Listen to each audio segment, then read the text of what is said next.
आता पाहूया टॉप 9 मोठ्या बातम्या। महाविकास आघाडी आणि ठाकरे गट सुनील केदार यांच्या पाठीशी, संजय राऊतांची माहिती।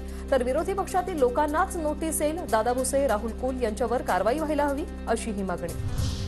लोकशाहीमध्ये कुणालाही कुठेही जाण्याचा अधिकार, नितीन गडकरींच्या संधी साधू हे राजकारणाचं सूत्र या वक्तव्यावर अजित पवारांची प्रतिक्रिया। आमची सत्ता पहिल्यांदा गेली तेव्हा भारतीय जनता पार्टी आणि शिंदे यांच्या सोबत जावं यासाठी जितेंद्र आव्हाडांनी पुढाकार घेतला। मंत्री हसन मुश्रीफ यांचा मोठा दावा। ज्यावेळा आमची सत्ता पहिल्यांदा गेली त्याच वेळा त्यांनी या भारतीय जनता पक्ष आणि एकनाथ शिंदे बरोबर आपण सत्तेत जावं म्हणून या सगळ्या सह्या घ्यायला त्यांनी पुढाकार घेतलेला होता। मी माझ्या बापाशी कधीच गद्दारी केली नाही। मुश्रीफ यांना माझ्या राजकीय जीवनात 5 मिनिटंही बोललो नाही।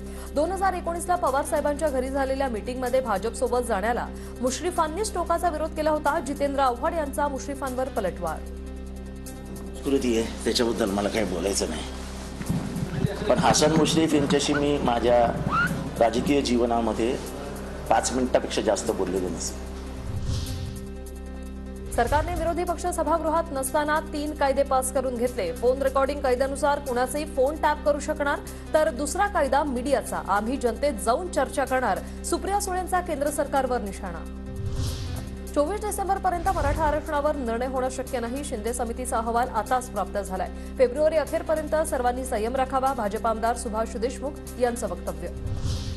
अटकेनंतर सुनील केदार यांच्यावर उच्च रक्तदाबामुळे आयसीयूमध्ये उपचार सुरू, अद्याप कारागृहात रवानगी नाही। नागपूर जिल्हा बँक घोटाळा प्रकरणी सुनील केदारांना 5 वर्षाचा सश्रम तुरुंगवास।